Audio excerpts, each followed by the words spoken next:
अस्सलाम वालेकुम।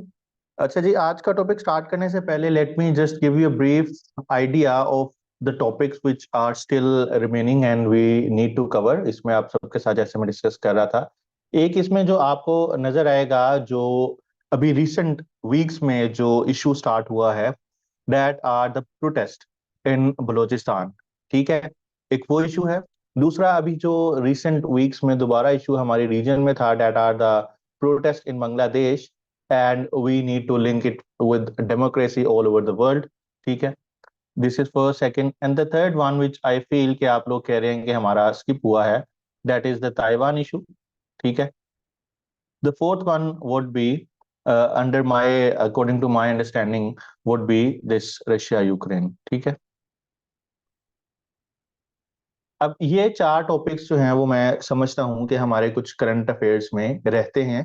इसमें दो टॉपिक्स जो नए डेवलपमेंट्स ऐड हुई हैं, and the fifth one as well, जिसमें द प्रोटेस्ट इन यूके, और उसको आप लिंक कर सकते हैं इस्लामोफोबिया के साथ। ठीक है, ओआईसी वाला आज के लेक्चर में हम कवर करेंगे, इस्लामोफोबिया के साथ आप फिफ्थ टॉपिक को कवर कर सकते हैं, उसको लिंक कर सकते हैं। अब इसमें जो ये वाले तीन मैं हाईलाइट कर रहा हूँ, अंडरलाइन कर रहा हूँ, जिसमें यूके वाला, बांग्लादेश वाला एंड बलोच इंसर्जेंसी वाला, ये चीजें जब मैं अपने नेक्स्ट सेशन में चीजें कवर करूंगा तो आप लोगों के साथ वो शेयर हो जाएंगी। ताइवान इशू की मैं रिकॉर्डिंग आपको प्रोवाइड कर देता हूँ, और रशिया यूक्रेन वाले की। अब रशिया यूक्रेन जो इशू है, that has been lingered for quite some time, और उसमें एज सच कोई न्यू डेवलपमेंट्स नहीं है। Yes, developments will be there once there is a general election in USA. नवंबर के बाद आप अगर उसमें कोई वहां पे न्यू प्रेसिडेंट आता है और चेंज होता है, तो अगर ट्रम्प की उसमें रिटर्न आता है या कमाला हारिस उसके अंदर उसको लीड करती हैं, तो फिर उसके बाद हम देखेंगे कि इसकी डायनामिक्स कैसे चेंज हुई हैं इस टॉपिक की। इसके अलावा जो इसकी प्रीवियस हिस्ट्री है, जो अंडरस्टैंडिंग है, वो मैं आप लोगों के साथ शेयर कर दूंगा। अब जो तीन टॉपिक्स हैं, इन तीन टॉपिक्स को जैसे मेरा नेक्स्ट सेशन जब स्टार्ट होगा उनके साथ मैं कवर करवाऊंगा, और आप लोगों को पहले ही इन्फॉर्म कर दूंगा कि ये टॉपिक्स हम कवर करवा रहे हैं, और उसकी रिकॉर्डिंग भी शेयर कर दी जाएगी, और लाइव क्लास की जो लिंक है वो भी आप लोगों के साथ शेयर कर दिया जाएगा। ठीक है जी। अब इसके अलावा जो कल हमने क्लास करनी है, that will be on paper presentation. जो आपका फर्स्ट मॉक मैंने कंडक्ट किया था उसको चेक करके आप लोगों के साथ डिस्कस किया जाएगा, आप लोगों को मॉक मिल जाएगा कल तक। और इसके अलावा जो आपका सेकंड मॉक है, मैंने ग्रुप में भी इसको मैसेज आई थिंक नहीं किया, जो आपका सेकंड मॉक है वो जितने भी हमने टॉपिक्स कर लिए हैं सारे अभी तक, उसके ऊपर कंसिस्ट करेगा। आपके फर्स्ट मॉक वाले भी कुछ टॉपिक्स होंगे और सेकंड मॉक वाले भी टॉपिक होंगे, और वो फुल फ्लेज आपका मॉक होगा, और वो आपका मॉक कंडक्ट किया जाएगा नेक्स्ट वीकेंड पे। ठीक है, अब इसके अलावा अगर कोई क्वेश्चन है किसी का रिलेटेड टू आवर सिलेबस, जो हमने चीजें कवर की हैं, या विच आपको लगता है कि कोई ऐसे पॉइंट्स हैं, जो ऐसे टॉपिक्स हैं जो कि अभी रिमेनिंग हैं और हमें करने की जरूरत है, तो आप लोग मुझे बताइएगा at the end of the class, और फिर मैं आपकी वो चीजें डिस्कस करूंगा। तो ये कुछ इंपॉर्टेंट अनाउंसमेंट थी आप लोगों के लिए। इसके अलावा एक इम्पोर्टेंट अनाउंसमेंट ये भी है कि आपने अपना जो इस सेशन का जो रिव्यू था वो भी हमारे साथ शेयर करना है, कि इसमें आपको किस तरह की चीजें जो हैं वो लगी, और आपका कंपैरिजन बाकी जो आपने अगर कोई क्लासेस ली हैं उसके साथ।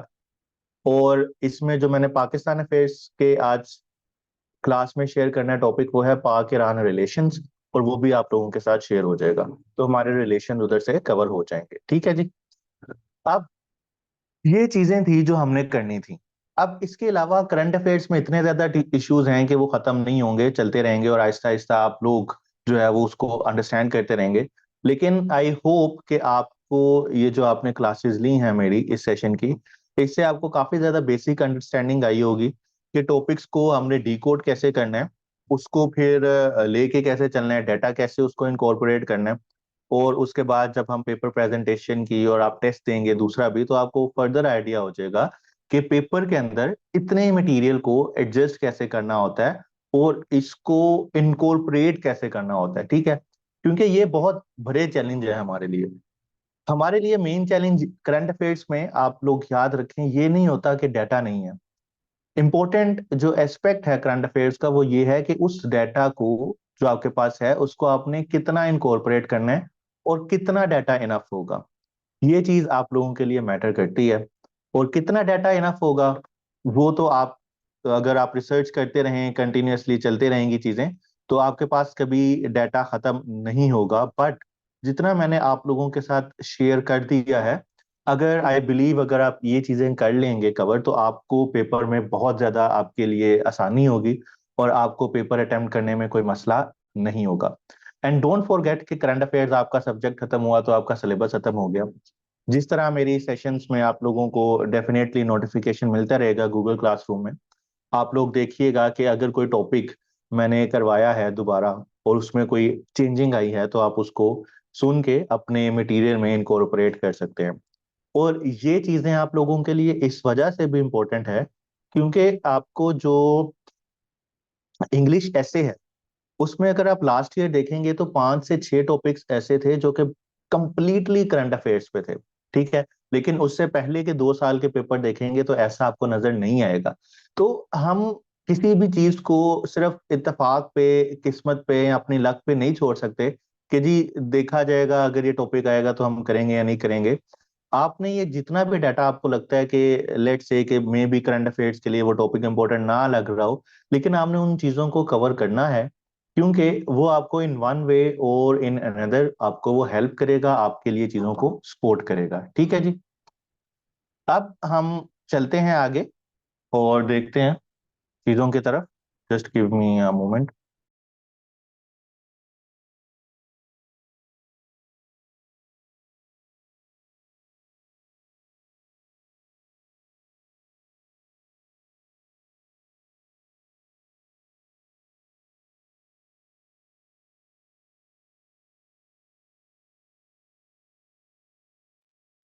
अच्छा जी, अब हम ये टॉपिक स्टार्ट करते हैं आज का।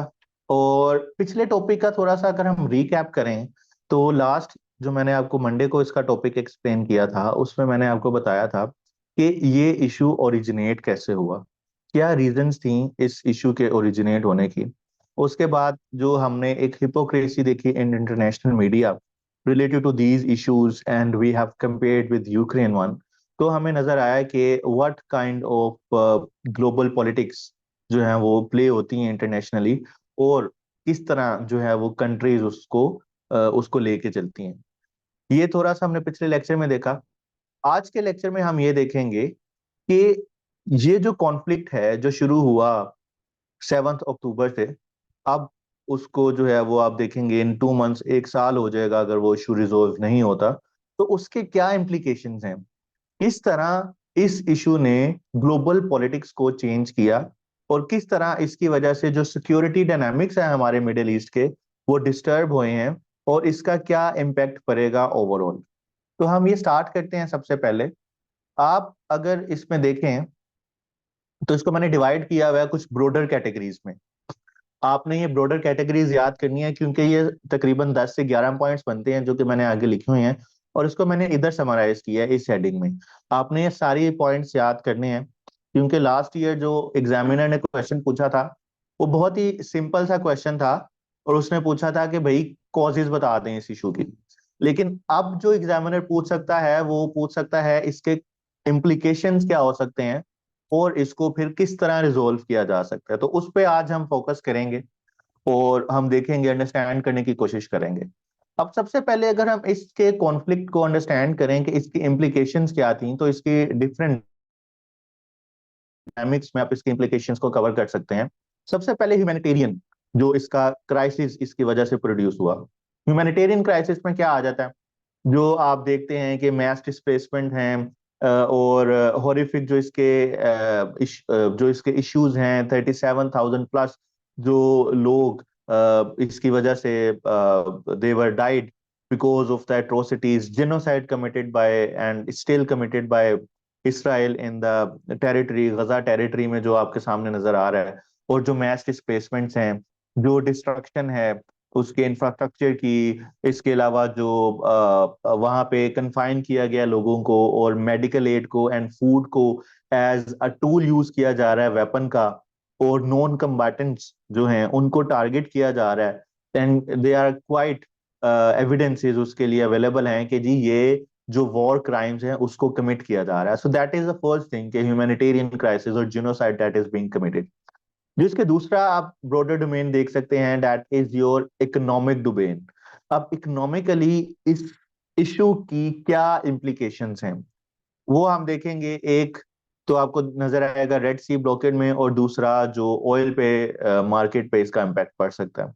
फिर जो इसकी फर्दर इम्प्लीकेशंस हम देखेंगे वो हम देखेंगे जियो पॉलिटिक्स में क्या रोल प्ले किया प्रॉक्सीज ने, किस तरह प्रॉक्सीज वर्क कर रही हैं, हिजबुल्लाह का क्या रोल है, हुथीज क्या इसमें कर रहे हैं, ठीक है। इसके अलावा इराक और सीरिया का क्या रोल है इसके अंदर, उसके अंदर कहाँ पे स्टेशन है जो ईरानियन बैक्ड फोर्सेस हैं। इसके बाद इसका फियर ऑफ स्पिल ओवर, अगर ये स्पिल ओवर होगी ये वॉर तो क्या इम्पैक्ट पड़ेगा बाकी दुनिया पे। फिर उसके बाद हम देखेंगे the role of China and Russia, कि जो एक वैक्यूम क्रिएट हुआ एक पावर पॉलिटिक्स की वजह से, एक क्राइसिस की वजह से, तो इन पावर पॉलिटिक्स को किस तरह एक्सप्लॉइट कर रहे हैं China and Russia, and how this middle east is changing the world politics. फिर उसके बाद हम देखेंगे कि किस तरह इसकी वजह से पॉज है नॉर्मलाइजेशन ऑफ टाइज में, और एट द एंड हम देखेंगे इसका इंक्रीजिंग एक्सपेंडिचर ऑन डिफेंस, कि किस तरह ये डिफेंस को डिस्टर्ब कर रहा है, और ग्लोबल जो डिफेंस स्पेंडिंग है उसकी वजह से किस तरह इंक्रीज हुआ। तो ये आपने पहले हेडिंग्स याद करनी है, ठीक है, इम्प्लीकेशंस की, बहुत इंपॉर्टेंट टॉपिक है। अब सबसे पहले अगर हम देखें जो ह्यूमैनिटेरियन लॉस था वो आप सबके सामने यहाँ पे लिखा हुआ है। डेथ टोल की बात करें, या कैटेस्ट्रोफिक वाटर शॉर्टेज की बात करें, डिस्प्लेसमेंट की बात करें, limited humanitarian add, and restrictions on the flow of food and medicine, the destruction of hospitals, the damages to the infrastructure।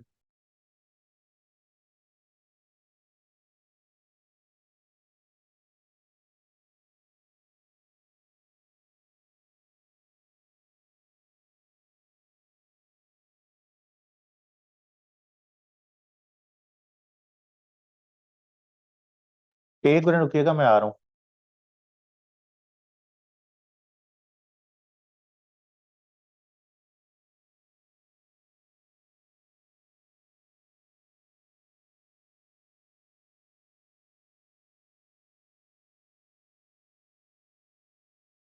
तो ये आपके सामने हमने देखा ह्यूमैनिटेरियन लॉस, इसमें आप कुछ चीजें आप सब देखते हैं, न्यूज़पेपर रीड करते हैं।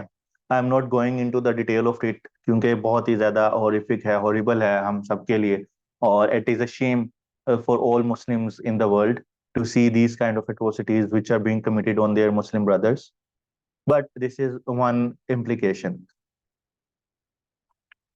सेकेंड इम्प्लीकेशन अगर हम देखें तो इस स्लाइड पे मैं बाद में आऊंगा, इसके ऊपर आते हैं, इम्प्लीकेशन देखते हैं, तो इसमें नजर आएगा कि the increasing role of proxies a shadow war.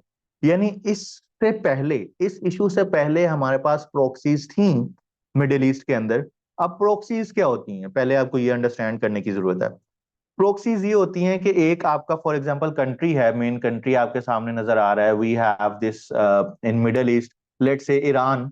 Iran अब अपनी जो एक प्रोपेगेंडा है, या आप समझें उसकी जो फॉरेन पॉलिसी है, या उसका जो एजेंडा है कि जी उसने इन्फ्लुएंस लेके आना है इस रीजन में, अब वो डायरेक्टली परस्यू नहीं कर रहा। उसने अपने एजेंट्स रखे हुए हैं डिफरेंट कंट्रीज में जो ईरान की जो एक आइडियोलॉजी है उसको प्रमोट करते हैं, उसको स्प्रेड करते हैं।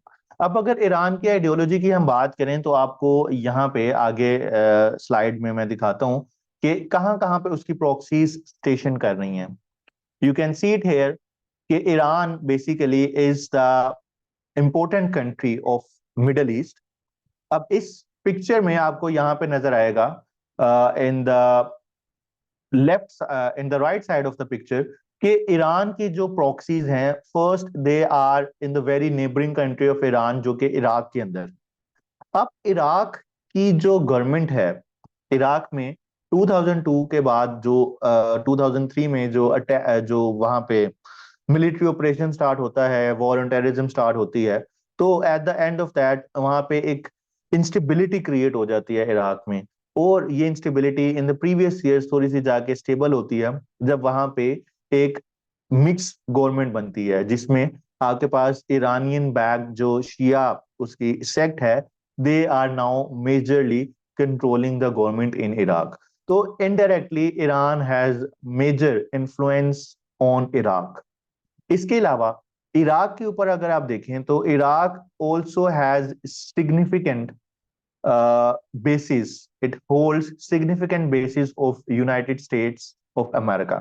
तो यहाँ पे काफी ज्यादा जो है वो आपको स्किर्मिशेस नजर आएंगे बिटवीन इरानियन बैक जो फोर्सेस हैं एंड वर्सेस यूएसए। अब इसके अलावा अगर हम सीरिया के अंदर देखें तो आपको पता है कि सीरिया, इराक, ये मिडल ईस्ट के जो थे वो ट्रबल्ड कंट्रीज रहे हैं इन द पास्ट 2 decades। क्यों? Because of Arab Spring, because of political instability and civil war जो इन दोनों कंट्रीज के अंदर हुई है। अगर आप सीरिया को अंदर देखें तो सीरिया का जो रूलर है वो है Bashar al Assad, and he is from Shia sect and they are being supported by Iran at the back end. ठीक है। अब उसकी गवर्नमेंट को, जो बशारुल असद की गवर्नमेंट को, उसको सपोर्ट कर रहा है ईरान और उसको सपोर्ट कर रहा है रशिया। तो Syria has again a direct role to play in Middle East. Why? क्योंकि इसकी जो गवर्नमेंट है उसको पीछे से बैकिंग किसकी है? ईरान की और रशिया की। अब ये तो वो हैं जो स्टेट एक्टर्स के तौर पे ईरान के साथ काम कर रहे हैं। Now we have to non state actors जो कि इनडायरेक्टली ईरान से सपोर्ट लेते हैं और ईरान के एजेंडा को परस्यू करते हैं। सबसे पहले आपको नजर आएगा यमन में। अब Yemen, in Yemen there are 2 factions again जो कि सिविल वॉर उसके अंदर चल रही है।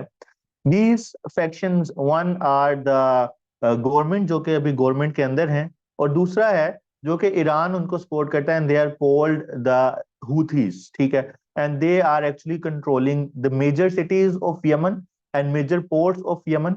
ठीक है। और ये बेसिकली क्या कर रहे हैं, इनको ईरान की तरफ से सपोर्ट मिलती है, ईरानियन रेवोल्यूशनरी गार्ड्स जो उनके हैं IRGC, उसकी तरफ से इनको सपोर्ट मिलती है, इनको लॉजिस्टिक्स उसके तरफ से प्रोवाइड की जाती है। और आप देखेंगे कि यमन जो है वो गजा कॉन्फ्लिक्ट के बाद जो हूथीज हैं, they are controlling, they are providing major support to Iranian cause and to the Muslims। How? Because they are targeting the oil shipments, या जो ट्रेड है, जो कार्गो शिपमेंट्स जाती हैं इस रेड सी से, उसके ऊपर टारगेट करके। ठीक है। और आप ये भी देखें कि जो सऊदी अरेबिया है that is also against these Houthis, और वो भी उसके ऊपर अटैक करता रहता है। इसके बाद अगर आप जाएं तो आप जाके देखेंगे Lebanon. Lebanon is very important and significant country in all of this power politics in Middle east. अगर आप लेबनान का देखें, Lebanon is bordering Israel, and in Lebanon there is also a very delicate mixture or balance of Shia versus Sunni population in Lebanon।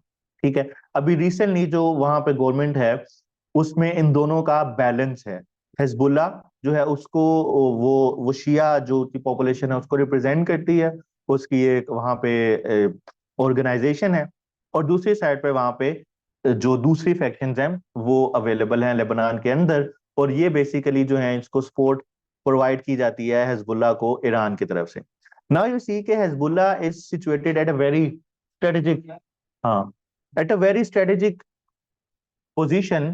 क्यों? क्योंकि उसका जो direct border है is linked with Israel, and they are basically the direct proxies of Iran.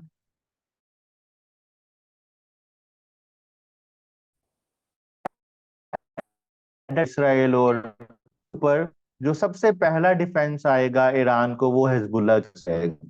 तो these are the proxies. अब ये proxies पहले भी थी, इस कॉन्फ्लिक्ट से पहले भी यहाँ पे पाई जाती थी। ऐसा नहीं है कि अभी से प्रॉक्सीज आ गई हैं, but the major implication of this conflict is the increasing role of these proxies in this region।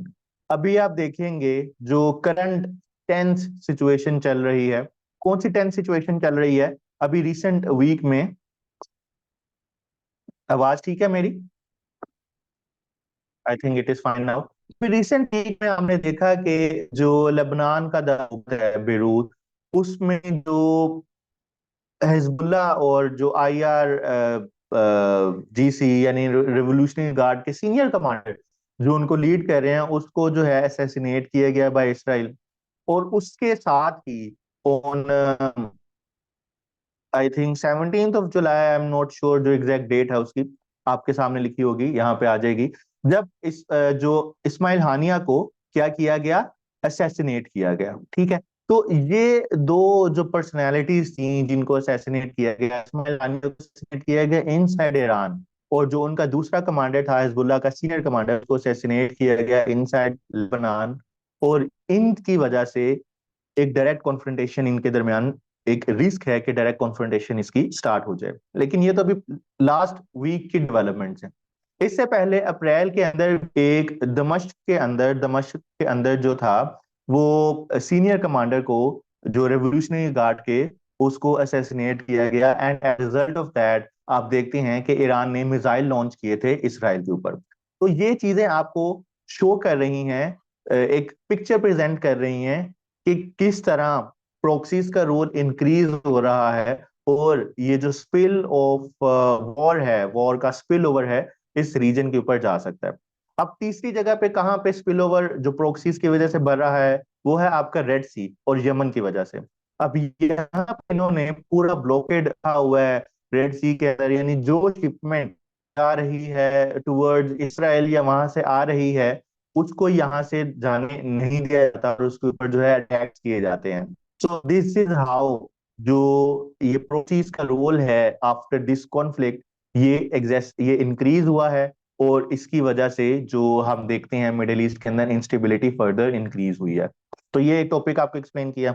ये सारी यहाँ पे लिखी हुई है कि उनके रेवोल्यूशनरी गार्ड फोर्सेस कहाँ कहाँ पे लाई कर रही है। अब इसके बाद अगर हम देखें तो हम ये देखेंगे, आप इसको पॉइंट 5 से कनेक्ट कर सकते हैं कि इकोनॉमिक इम्प्लीकेशंस कौन सी हैं इस पॉलिटिक्स की वजह से। वो है ब्लॉकेड ऑफ रेड सी। अब रेड सी क्यों इंपॉर्टेंट है? रेड सी की इंपॉर्टेंस ये है कि अगर आपको यहाँ पे नजर आएगा मैप के अंदर, this map, if you focus on this map, तो आप यहाँ पे देखें कि मोस्टली जो ट्रेड है between Europe and Asia and Middle East and China, that passes through Red Sea, and then the Red Sea to this Suez Canal, and then ये जाती है आपके मेडिटेरेनियन सी के थ्रू यूरोप के अंदर। अब इस रेड सी के अंदर you see, this is the choking point, जो कि मैंने आपको पिछली जो टॉपिक में भी एक्सप्लेन किया था। Now this is very important choking point, जो आपका बाबुल मंदब है, और इसके ऊपर जो है वो कंट्रोल, जो मेजर कंट्रोल है, वो है आपका यमन का और हुथीज का। तो they have actually disturbed the flow of trade from this very region. अब उसकी स्टैट्स कुछ सामने लिखी हुई हैं, ये आपके सामने नजर आ रहा है, इसकी इंपॉर्टेंस रेड सी की और इस स्ट्रेट की। Nearly 12% of global trade passes through Red Sea. 12% of total seaborne trade जो है ऑयल उसकी तरफ से पास करती है, 8% ऑफ एलएनजी ट्रेड इसमें से पास करती है। लेकिन अगर आपने एक फैक्ट याद करना है तो you can just memorise this fact कि nearly 12% of world trade passes through Red Sea. ठीक है जी। और अगर हम इसमें फर्दर इसकी बाइफरकेट करें तो nearly 40% of Asia Europe trade, अब Asia Europe is different and world trade is different. 12% world trade का, एशिया और यूरोप का नियरली 50% जो है वो इस रूट से पास करता है। And as a result of the blockade of this route, nearly 90% of the container ships that had been going through the Suez Canal are now rerouting around the tip of Africa, Cape of Good Horn, जिसको कहते हैं। ठीक है, और ये आपको सामने research वगैरह भी लिखी है जिसकी तरफ से लिया गया। इसके अलावा 7 of the top 10 shipping companies have already suspended the Red Sea route for their transportation activities. So this is basically the economic implication of this blockade of this conflict.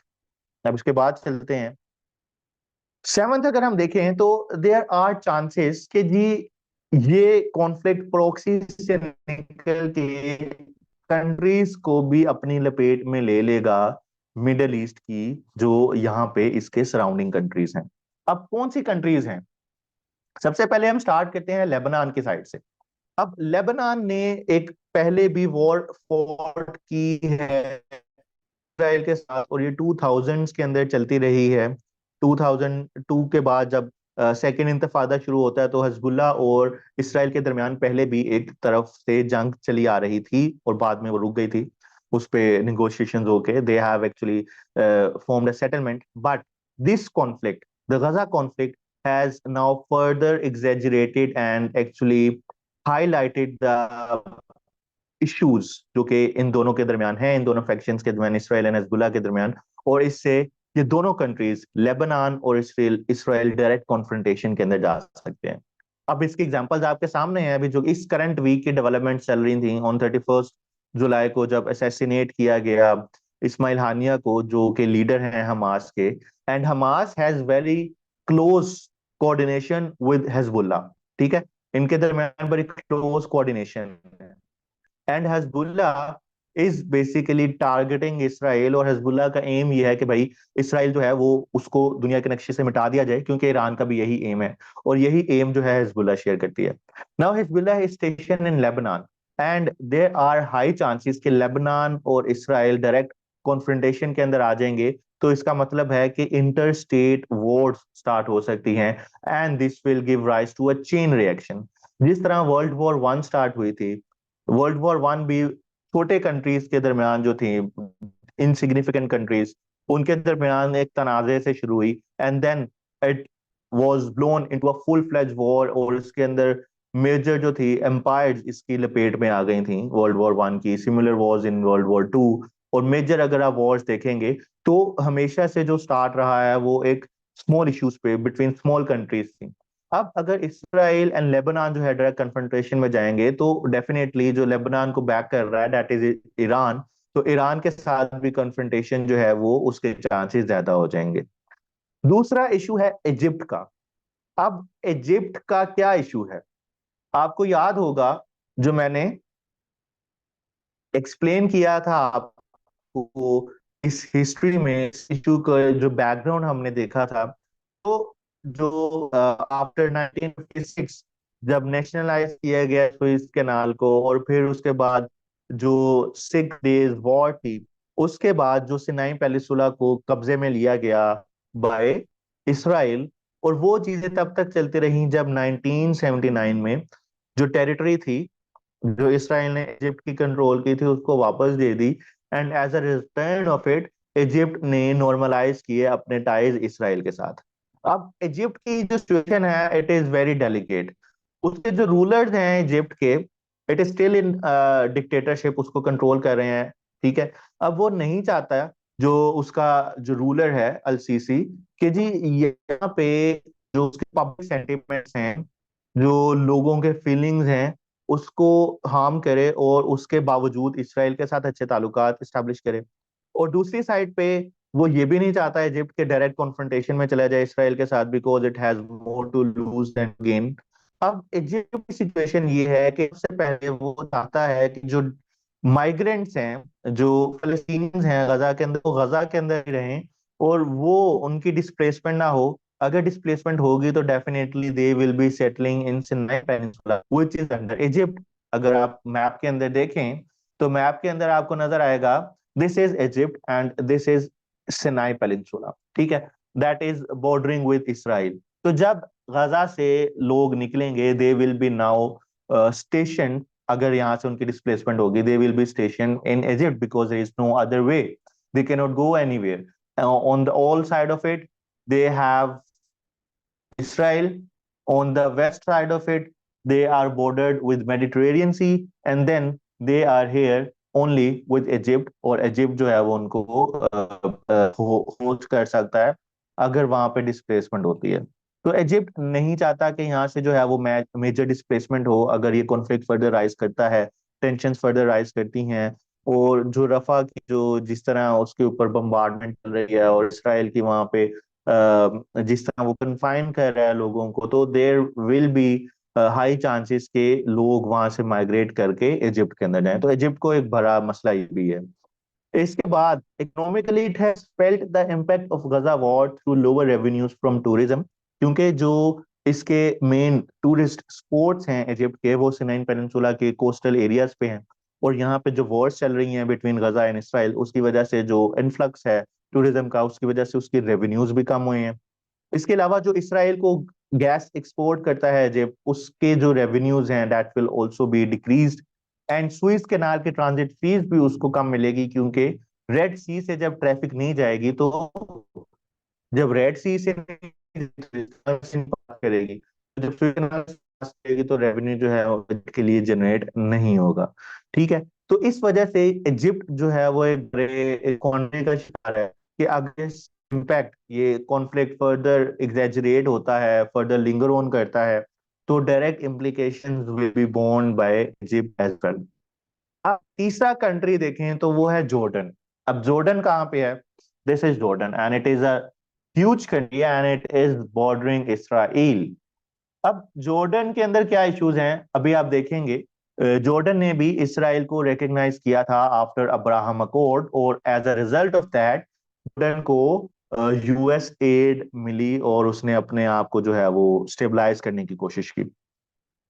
देखते हैं, इसमें लिखा हुआ $10 billion in aid over 7 years, जो कि US को उसने देनी है आफ्टर दी अब्राहम अकॉर्ड।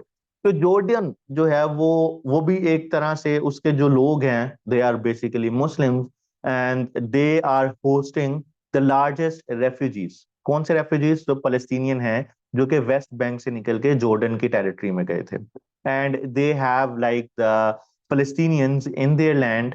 और अगर वो डायरेक्ट कॉन्फ्रंटेशन स्टार्ट होती है और इस तरह की एट्रोसिटीज ऊपर गजा के लोगों पर चलती रहती हैं, तो लोगों का प्रेशर होगा जॉर्डनी गवर्नमेंट पे कि वो कोई एक्ट नहीं और इसराइल के साथ डायरेक्ट कॉन्फ्रंटेशन में जाए। अब एक तो उसका रिस्क ये है। दूसरा रिस्क क्या है कि अभी आपने देखा अप्रैल में जब ईरान ने रिटेलिएटरी मिसाइल्स अटैक किए इसराइल के ऊपर, तो उन मिसाइल्स को जो काउंटर किया, एक तो सऊदी अरेबिया ने काउंटर किया, दूसरा यूएई ने काउंटर किया, और तीसरा जॉर्डन ने भी काउंटर किया। और अभी पीछे जॉर्डन की गवर्नमेंट ने जो स्टेटमेंट्स दी हैं कि अगर वॉर ब्रोक आउट होती है बिटवीन इसराइल एंड ईरान, तो जॉर्डन है वो अपनी territory for the protection of Israel. तो दीज आर द थिंग्स जो कि उनको बड़ा इश्यूज क्रिएट करेंगी, और की वजह से जो गवर्नमेंट है और एलिनेशन होगी, there are fears of civil war and civil unrest.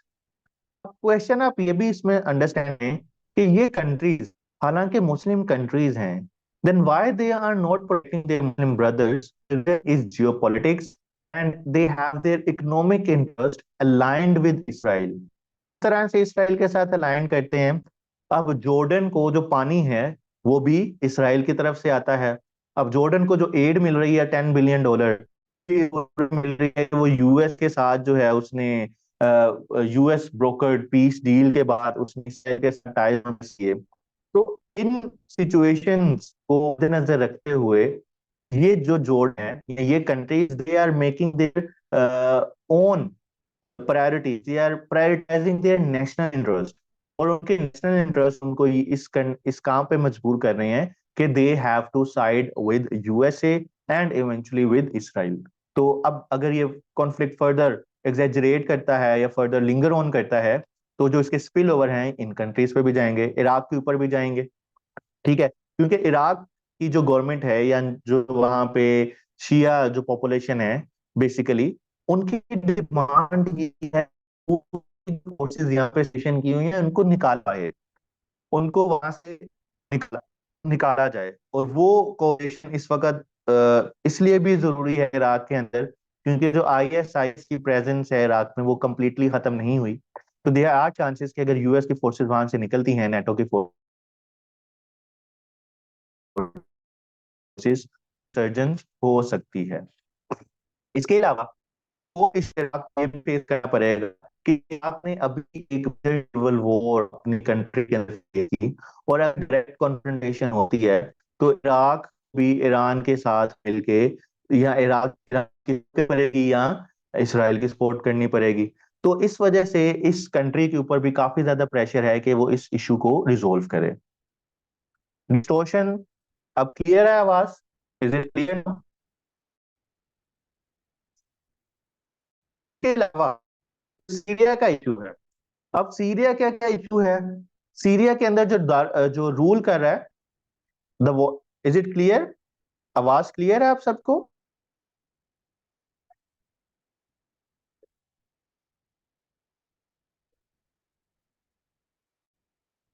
अच्छा, अगर हम सीरिया की बात करें तो सीरिया में बेसिकली जो गवर्नमेंट है दैट इज हो गई है और उसको वहां प्रोटेक्ट किया गया है ईरान से, और उसको प्रोटेक्ट किया गया है रशिया की तरफ से। तो at the time of threat on Iran, Bashar al-Assad will have no choice but to go in direct confrontation with Israel. And as a result of that, अगर इस तरह की direct confrontation होती है तो दोबारा सीरिया जो है उसकी सिविल वॉर अभी भी चल रही है। तो जो रिजाइम है कि वो वीक हो जाएगी, यूएस भी इसके अंदर रोल आएगा, और इस रीजन के अंदर जो स्टेबिलिटी ये आ रही है because of stability of the rule, तो वो सारी रिस्क रिस्की बनती जाएगी। Okay, there is voice, let मी।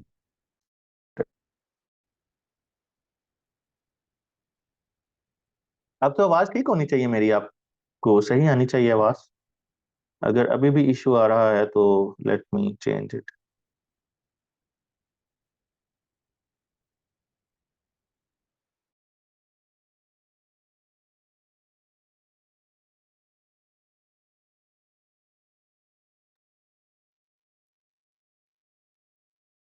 जी, अब आवाज ठीक है? सॉरी, ये थोड़ी सी डिस्टोर्शन आ रही है। अब मैं दोबारा स्टार्ट कर दूं, इराक से दोबारा स्टार्ट कर देता हूँ।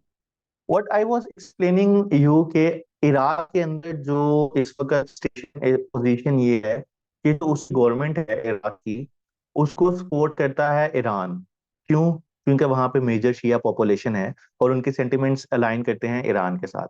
लेकिन इराक कोशिश कर रहा है कि वो मेडिएट मेडी इसके दरमियान मेडिएशन करवाए और किसी तरह से जो इश्यूज हैं उनको एस्केलेशन को कम करे और डी एस्केलेट करे, इश्यूज को रिजोल्व करने की कोशिश करे। लेकिन ऑन द अदर हैंड, अगर यहाँ पे डायरेक्ट कॉन्फ्रंटेशन होती है ईरान और किसके दरमियान, इसराइल के दरमियान, तो इराक भी ईरान की सपोर्ट करेगा because of the major population जो उनकी डिमांड होगी, सेंटिमेंट की डिमांड होगी। और दूसरा इशू ये है कि इराक के अंदर इस वक्त यूएस की फोर्सेस स्टेशन हैं, नेटो की फोर्सेस स्टेशन हैं वहां पे। तो उनके ऊपर प्रेशर बढ़ रहा है कि इस जो आपकी फोर्सेस वहां पे स्टेशन कर रही हैं यूएस की, उसको निकाला जाए। अगर वहां से फोर्सेस निकलती हैं तो जो दूसरा इशू सामने आता है वो है the results of terrorism, ISIS in Iraq. तो ये चीज जो है वो इराक की गवर्नमेंट के लिए अभी एक्सेप्टेबल नहीं है। तो इराक भी जो है वो इन बेसिकली किस किस में है, Iraq is also in Limbo, कि भाई अगर ये एस्केलेशन होती है तो उसके ऊपर भी इम्पैक्ट आएंगे।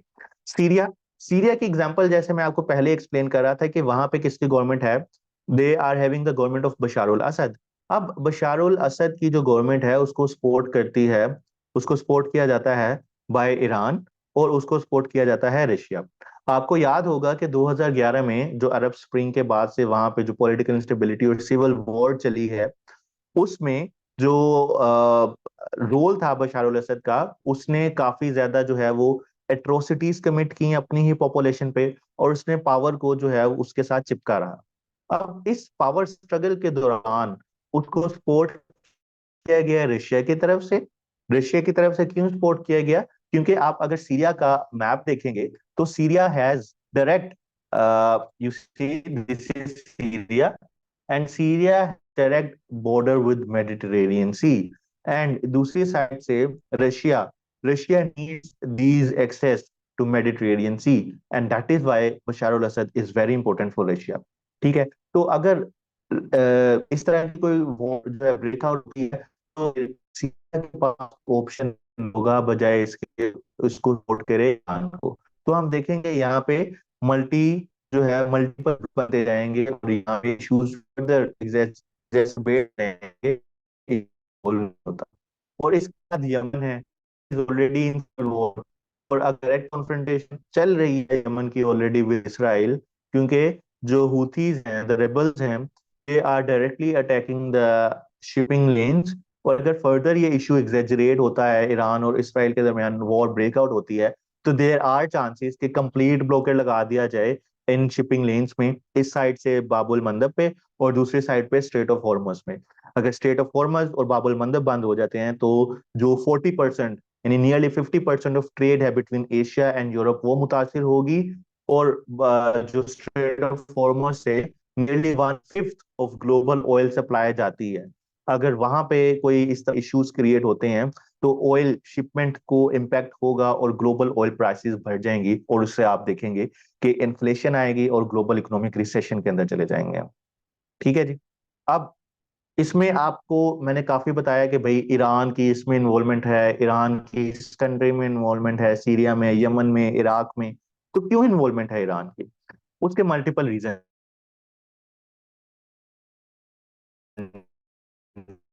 हैं इस रीजन के अंदर। एक्चुअली मैंने ना मोबाइल कनेक्ट किया, मोबाइल का इंटरनेट कनेक्ट किया हुआ है, तो जब कोई कॉल आती है तो इंटरनेट ब्रेक होता है। आवाज क्लियर है अब मेरी?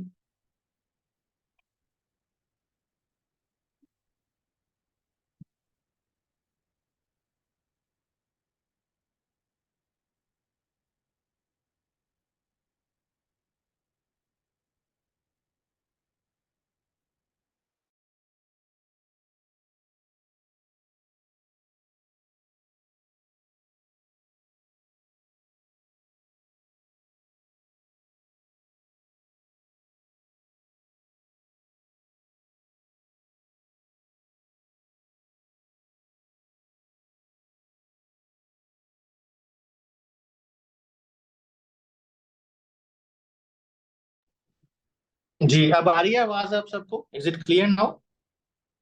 आई have turned on the video as well, क्योंकि थोड़ा सा बैंडविड्थ हमारा मसला चल रहा है। अच्छा, मैं आपको एक्सप्लेन कर रहा था कि ईरान क्यों इतना इंपॉर्टेंट प्लेयर बनता जा रहा है और क्यों अपने अपना इंपॉर्टेंट इशू के दौरान, इसको इशू में।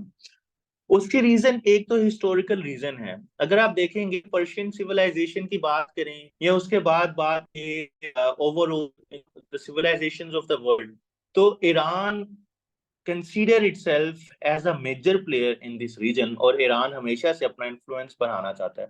उसके बाद जब मेन 1979 के अंदर रेवोल्यूशन आई ईरान के अंदर, तो ईरान का जो एक आइडियोलॉजी है, जो उसका अंडरस्टैंडिंग है इस्लाम की, जो उसका एक सेक्टेरियन, जो उसका एक मॉडल है, it also wants to spread this model and wants to control whole of the Muslim world, and not the Muslim world but basically this region, the Middle East. ठीक है, एक इस वजह से उसकी प्रॉक्सीज इतनी एक्टिव नजर आती हैं।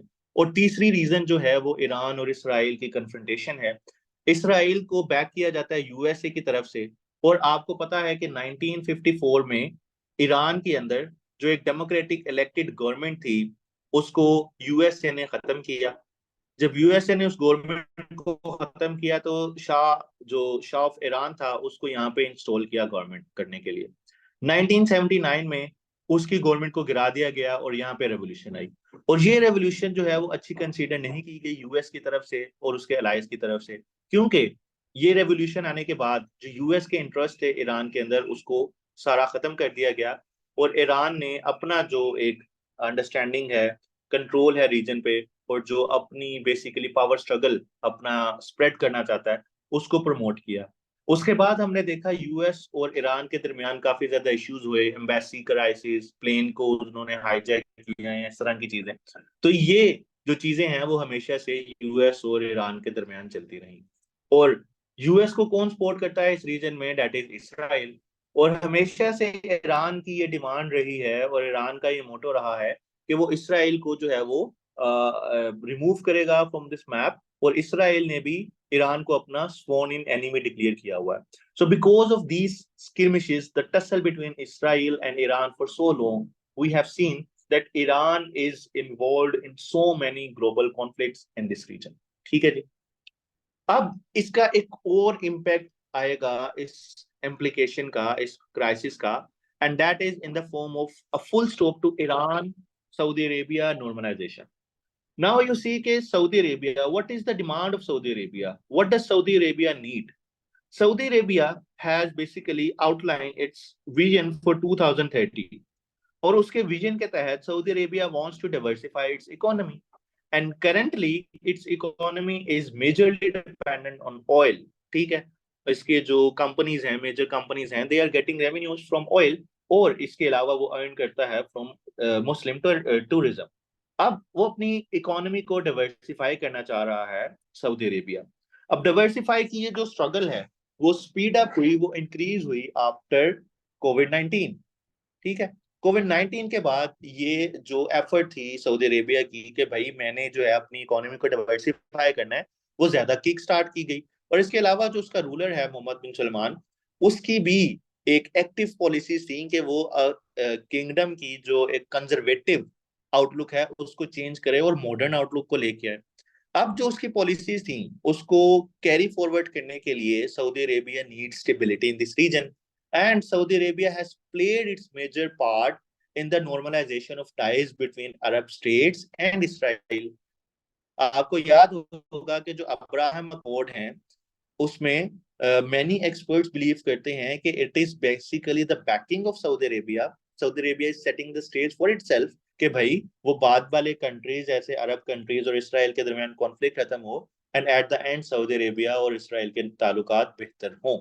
But the question is why Saudi Arabia needs the support of Israel?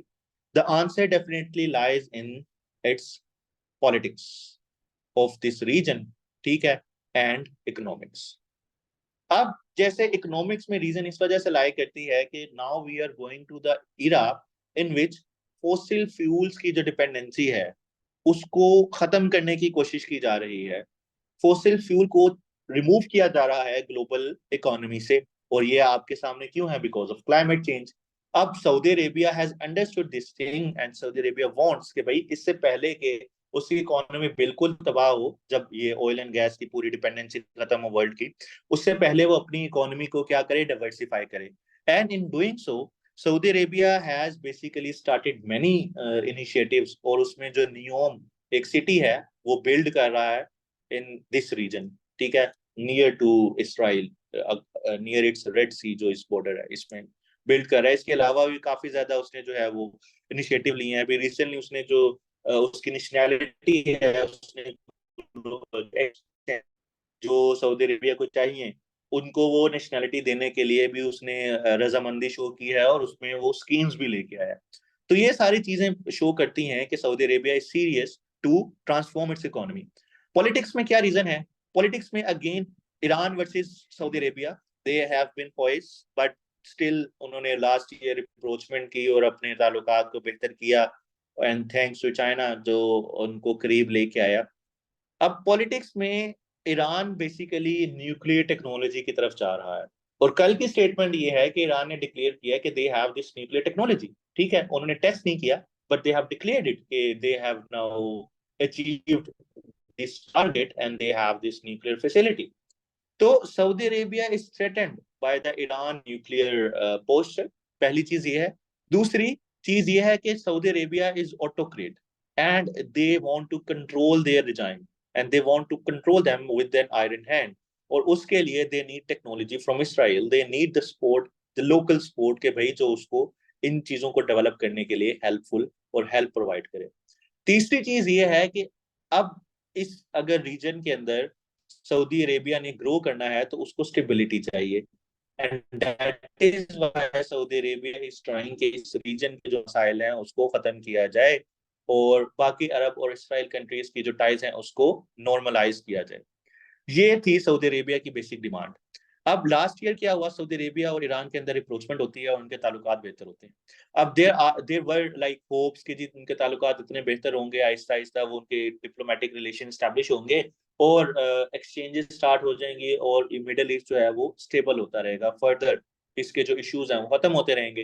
But Gaza conflict के बाद ऐसा नहीं हो सका, और Saudi desire to normalize with Israel, basically, they got a full stop. Why they got a full stop? Because of this atrocities जो कि commit की जा रही हैं गजा के लोगों पे। इस वजह से जो पॉपुलर सेंटिमेंट है that is going against the government desire कि उसको नॉर्मलाइज करे। इसके अलावा the increasing role of Iran, जिस तरह ईरान थ्रेट कर रहा है इसराइल को, तो Saudi Arabia is now not considering to actively pursue its relations with Iran, because अगर वो इस तरह करता है तो वो यूएसए को भी नाराज करेगा, और यूएसए जो है वो नहीं चाहेगा कि इस सिचुएशन में सऊदी अरेबिया ईरान के साथ अपने ताल्लुकात बेहतर करे। तो हम देखते हैं कि इन सारी रीजंस की वजह से यहाँ पे फुल स्टॉप है इन दोनों के रिलेशन में। Further, you can read from this article if you want to read more on this very issue.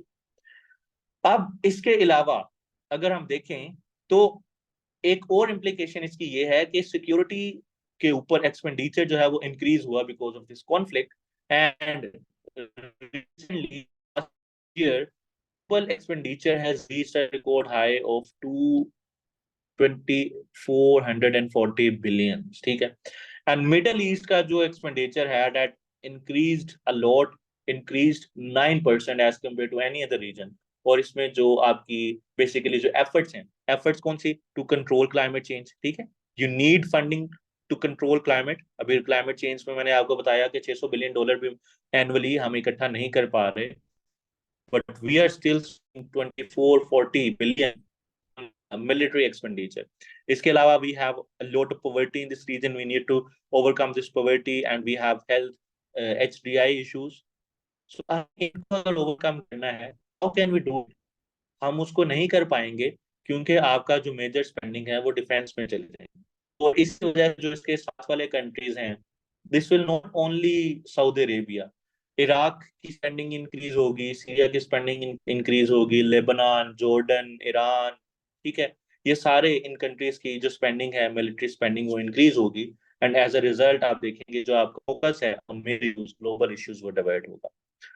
Then यही चीज जो मैंने आपको बताने थे कि जी हम अब आगे जाके स्टडी करेंगे, वो ये वाले तीन इश्यूज हैं।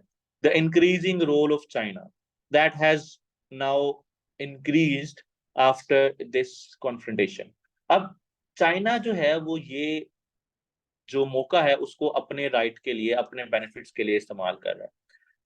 यू हैव ऑलरेडी सीन कि चाइना ने कोई ऐसा मेजर इसके अंदर रोल प्ले नहीं किया, इस ना किसी साइड को सपोर्ट किया। China upholds international fairness and justice and China has basically recently mediated between Hamas and Fatah. और चाइना ने यहाँ पे शो किया है कि भाई चाइना भी ग्लोबल लीडर है और वो दुनिया के मसाइल को रिजोल्व करवाना चाहता है। इसके अलावा it has used this issue to criticize US और उसको कहा कि भाई आप सीरियस नहीं है इस मसले को रिजोल्व करने के लिए। क्यों सीरियस नहीं है? जब 2 दफा यूएस ने विटो किया यूनाइटेड नेशन सिक्योरिटी काउंसिल की रेजोल्यूशंस ऑन सीज फायर, तो इसके ऊपर चाइना ने उसको क्रिटिसाइज किया। इसके अलावा it has further spotted Russia shift focus, change हुआ फ्रॉम रशिया यूक्रेन वॉर, ठीक है। और रशिया ने अपने टाइज ईरान के साथ स्ट्रेंथन किए। अभी आप देखेंगे रिसेंटली जो ईरान के फॉरेन मिनिस्टर हैं, he is in Iran to basically de-escalate the situation. तो ईरान जो रशिया है वो ग्लोबली आइसोलेट होने से बचा और उसने अपना देखा भाई एक और फ्रंट खुल गया है जहाँ पे हम अपने मसले रिजोल्व कर सकते हैं। तो चलो आगे हम मसले रिजोल्व करते हैं और अपना रोल इंक्रीज करते हैं। तो आप देखेंगे रशिया का रोल इंक्रीज हुआ। इसके बाद अगर आप देखें, मैंने आपको यूएस वर्सेस चाइना एक्सप्लेन किया और उसमें मैंने बताया कि भाई US is desperate to counter China. US अपनी एनर्जी, अपनी जो है वो फंडिंग सारी चाइना को कंट्रोल करने के लिए लगाना चाहता है। But this issue, this middle east crisis has further actually इसने पुल किया है, इस क्राइसिस ने यूएस को इन मिडल ईस्ट, और US is not going away. इससे पहले ट्रम्प एडमिनिस्ट्रेशन में यूएस ट्राइड के वो इस रीजन को, इसके ऊपर से डिपेंडेंसी अपनी खत्म करे। काफी ज्यादा उसकी यहाँ पे स्पेंडिंग होती है, उसकी मिलिट्री बेसिस हैं यहाँ पे, उसके पर्सनल्स यहाँ पे डिप्लॉय हैं। इसके अलावा काफी ज्यादा उसकी जो मिलिट्री स्पेंडिंग है वो इसके ऊपर, मिडिल ईस्ट की सिक्योरिटी के ऊपर खर्च होती हैं। अब वो चाहता है यूएस के भाई हम इसको दूसरी जगह पे शिफ्ट करें और काउंटर करें चाइना की प्रेजेंस को। लेकिन इस कॉन्फ्लिक्ट की वजह से, गजा कॉन्फ्लिक्ट की वजह से, US is not going anywhere and US will remain basically entangled in this conflict in middle East, ठीक है। अब लास्ट जो इनकी इम्प्लीकेशंस हैं, वो लास्ट इम्प्लीकेशंस यही है कि इंक्रीजिंग फुटप्रिंट हुआ चाइना का मिडिल ईस्ट में। ये बेसिकली वही टॉपिक था जो कि यहाँ पे रिपीट हो गया। अब कैसे चाइना का फुटप्रिंट इंक्रीज हुआ, मैंने जैसे आपको पहले बताया एक इशू कि उसने हमास और फतेह के दरमियान जो थी वो एक मेडिएशन करवाई। दूसरा, China is actively pursuing it's trade with gulf corporation जो कंट्रीज हैं उनके साथ। China has railway constructed corporation led the consortium that built the metro station in Makkah. China Ocean Shipping Company built a new terminal in UAE Khalifa Port. Gulf states have been willing to install 5G equipments by China. September 2023 तक China launched a new cloud region in Riyadh, ठीक है। और AI applications को build करने में मदद करेगा। In June 2023, Riyadh signed a $5.6 billion deal with Chinese electric car maker, ठीक है, to establish a research development manufacturing joint venture in Saudi Arabia. So जो power vacuum Saudi Arabia power vacuum US की वजह से create हुआ इस region में, उसको चाइना एक्सप्लॉइट कर रहा है। और चाइना कह रहा है कि भैया आप लोग बढ़ते रहें, लड़ते रहें, झगड़ते रहें, और मैं जो यहाँ पे अपने इंटरेस्ट को परस्यू करूंगा। So this is how the game is unfolding in this region. And it has diversified the countries from sporting Muslim ideology to sporting their own national interest. So these are the countries: Egypt, Sudan, Morocco, Libya, Saudi Arabia. ये वो countries हैं, Jordan, UAE, जिन्होंने normalise किया ties को with Israel, ठीक है, उसके साथ अपनी जो टाइज थी उसको बहाल किया। Saudi Arabia and Libya indirectly are supporting Israel, and these are the countries जो कि आपको ग्रीन में और लाइट ग्रीन में हाईलाइट हुए नजर आ रहे हैं। दे have actually protected Israel at the time of crisis when Iran launched missiles on Israel. तो ये चीजें सारी implications आप सबके सामने हैं। तो यहाँ से आपकी ये टॉपिक खत्म हुआ implications वाला। यहाँ तक आई थिंक आपको समझ आ गई होगी, और जो भी क्वेश्चन होगा एंड पे हम करेंगे। अब हम आगे चलते हैं कि भाई इम्प्लीकेशन हमने देख ली, इश्यूज हमने देख लिए, क्या इश्यूज थे। अब हम आगे जाके देखते हैं और हम देखेंगे कि भाई आगे आपको पार्ट 3 में कि क्या रोल प्ले करेगी ओआईसी, क्या रोल प्ले करेगी यूनाइटेड नेशन। जो अरेस्ट वारंट निकले हुए हैं नेतन्याहू के लिए, उसका क्या रोल होगा। जो डिसीजन आया है इंटरनेशनल कोर्ट ऑफ जस्टिस की तरफ से, उसका क्या इम्पैक्ट होगा। और फिर उसके बाद हम जाएंगे आगे वे फॉरवर्ड की तरफ। ये छोटे छोटे इश्यूज हैं, लेकिन हम इसको साथ साथ। अब ओआईसी की बात करते हैं। किसी ने क्वेश्चन किया कि सर ओआईसी रहता है हमारा, तो ओआईसी कर लेते हैं, it's not a big deal and it is not a big organization. Yes, it is a big organization. अगर आप इसके सिग्निफिकेंस देखें, एस्टेब्लिश हुई 1969 में, और इसका पर्पस था कि जेरूसलम को प्रोटेक्ट करें, इसराइल को प्रोटेक्ट करें। और इसके जो मुस्लिम कंट्रीज हैं ओआईसी के, वो 1.5 बिलियन हैं, तकरीबन 57 मेंबर्स हैं, ठीक है। और ये मेजर जो ऑयल प्रोड्यूसिंग कंट्रीज हैं वो इस ओआईसी के मेंबर हैं। इसकी पावर अगर हम देखें, most of important waterways and strategic choke points they are in OIC countries.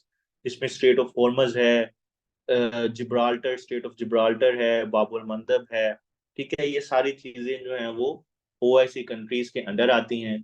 अगर हम इनकी जो मिलिट्री स्ट्रेंथ देखें, तो उनकी मिलिट्री स्ट्रेंथ नेटो से भी ज्यादा है, ठीक है। तो ये सारी एक आपको इसमें चीजें नजर आ रही हैं, लेकिन they are still unable to resolve this conflict, this issue. And why do you think why they are unable to control this, to resolve this issue. और अभी तक इशू ये रिजोल्व क्यों नहीं हुआ? कौन इसका आंसर कर सकता है? क्यों ओआईसी आपका तरह से एक तरह से आप कहें कि इनएफिशिएंट रहा है इन मसलों को रिजोल्व करने के लिए? जी किफायत, आप बताएं। अस्सलाम वालेकुम सर। सर इसमें अगर हम मुख्तलिफ पर्सपेक्टिव से देखें, जो रियलिस्ट वर्ल्ड है सर, जहाँ जियो पोलिटिकल इंटरेस्ट काफ़ी ज़्यादा मैटर करता है इन कंपैरिजन विद रिलीजन या जो आइडियोलॉजीज या बाकी चीज़ें रहते हैं, तो जो मौजूदा इरा है सर, उसमें जो रियल पॉलिटिक है या जो पावर पॉलिटिक्स है या जो जियो पॉलिटिक्स है, उसकी बेसिस की वजह से ये जो ओआईसी है या एनी अदर इंस्टीट्यूशन, ओआईसी हो या यूएन हो, they are ineffective and useless sir. दो वर्किंग तो करता है सर, लेकिन अनफॉर्चुनेटली जो जियो पोलिटिकल है उसकी वजह से, और दूसरा अगेन जितने भी जो मेंबर स्टेट्स है विद इन 57 जो ऑर्गेनाइजेशन है, उसमें अगेन फ्रेगमेंटेशन है, उसमें डिवीजन है, again on the basis of Jio politics. एक ब्लॉक जो है किधर मैटर करता है, दूसरा ब्लॉक किधर होता है। तो ये सिर्फ और सिर्फ सर जियो पॉलिटिक्स की वजह से, जियो स्ट्रेटेजिक इंटरेस्ट की वजह से, या जो रियलिस्ट पर्सपेक्टिव्स है सर उनकी वजह से सर, जो सेल्फ इंटरेस्ट है सर उसकी वजह से सर, और एक जो इंटरेस्ट है वो अलग है, जिसकी वजह से सर ये टूथलेस है या आप कैसे कि सर ऑपरेशन लेस है सर। सही एक्सप्लेन किया। बीरा, आप क्या कहेंगे इसके बारे में? सर मुझे लगता है कि when it comes to the international relations there are two kind of a things, जिसमें एक कन्वर्जिंग इंटरेस्ट्स होते हैं, एक डाइवर्जिंग इंटरेस्ट्स होते हैं। तो बेसिकली जो ओआईसी है उसमें जो मेंबर्स हैं उनके मेजॉरिटी ऑफ द इंटरेस्ट जो हैं वो डाइवर्ज करते हैं रादर देन कि वो कन्वर्ज करें। दूसरी चीज ये है कि इनके जो मेंबर्स थे उनकी आपस में ही राइवलरी चल रही थी पिछले दिनों में, जो हमने देखा कि सऊदी अरब जो कि एक लीडिंग मुस्लिम कंट्री है, on the other hand Iran जो कि एक बड़ा मुस्लिम कंट्री है, उनके ही आपस में जो कन्फ्लिक्ट्स थे वो ही खत्म नहीं हो रहे थे। एक थर्ड पार्टी आके उनकी कन्फ्लिक्ट खत्म करवा रही है। कोई मुस्लिम कंट्री इस काबिल नहीं था कि वो उनके कन्फ्लिक्ट खत्म करा सके। द थर्ड थिंग इज के मुस्लिम्स में आपस में ही जो है वो अपने रिलीजन को लेके बहुत सेक्टेरियनिज्म बिल्ड हो चुका है बहुत ज्यादा, जिसमें शिया सुन्नी कन्फ्लिक्ट है और अदर और कन्फ्लिक्ट्स हैं, जिसमें जैसे कि सऊदी अरब का ये मानना है कि जो इस्लाम पाकिस्तान और बांग्लादेश में फॉलो होता है वो पता नहीं किस किस्म का इस्लाम है, पता नहीं दूसरे रीजन्स में कोई और इस्लाम चल रहा है। और इसके अलावा जो इनकी इनइफेक्टिव स्ट्रैटेजीज रही हैं कि इन्होंने सिर्फ स्ट्रैटेजीज को कागज पे लिखा है और उसकी कोई इफेक्टिव इम्प्लीमेंटेशन हुई नहीं है अब तक। तो वो हुई नहीं है, उसके रिजल्ट्स अब हम ये देख रहे हैं कि Kashmir as well as Palestine is still an issue after 7 to 8 decades। तो बिल्कुल अच्छा आपने इसको समराइज किया, और यही चीजें हम आगे जाके देखते हैं जो मैंने यहाँ पे लिखी हुई हैं आप सबके सामने, कि भाई lack of concrete action despite strong verbal condemnation. एक साइड से भाई तुर्की के जो उर्दगान है, क्या नाम है, तैयब उर्दगान, यही है ना, हाँ बिल्कुल। एक साइड पे वो जो है वो डिमांड करते हैं कि हम इसराइल को पनिश करेंगे, and on the other side आपकी जो देखें वो ट्रेड कर रहे हैं इसराइल के साथ और उनके रिलेशन चल रहे हैं, उन्होंने अपने उसको रिलेशन को खत्म भी नहीं किया। तो सिमिलर इज दिस थिंग कि आपके जो अरब कंट्रीज हैं they are just paying lip service to this issue and they are not taking any kind of concrete action.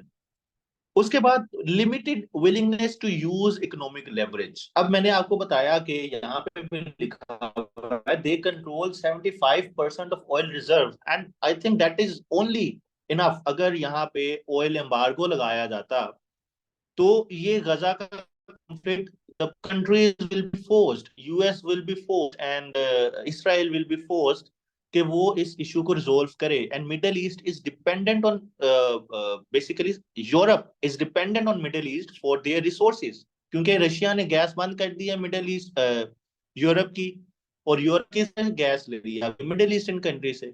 But because of the economic interest, because of the individual interest of the leaders of these countries, OIC countries, they are unable to take any concrete action, and they have not used their economic leverage on other countries। ठीक है जी, आवाज आ रही है मेरी सबको?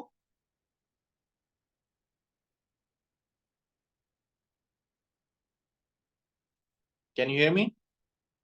Okay. अच्छा, इसके बाद आप देखें जो दूसरी चीज नजर आती है, अभी जैसे स्टूडेंट्स ने मेंशन किया कि भाई deep divisions among member states. अभी कतर के ऊपर आप देखें, इससे पहले कतर को उन्होंने जो है वो जीसीसी से एक्सपेल कर दिया।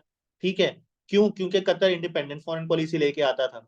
दूसरी साइड पे अभी लास्ट ईयर अप्रोचमेंट हुई ईरान और सऊदी अरेबिया की, लेकिन उससे पहले they are working against each other, and still they are working against each other.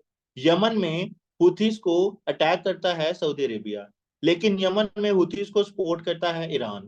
दूसरी साइड पे अगर आप सीरिया में देखें तो बशार अल असद की गवर्नमेंट को डिस्टेबलाइज करने के लिए प्रोटेस्टर्स को सपोर्ट करता है सऊदी अरेबिया, और बशार अल असद को सीरिया में सपोर्ट करता है ईरान।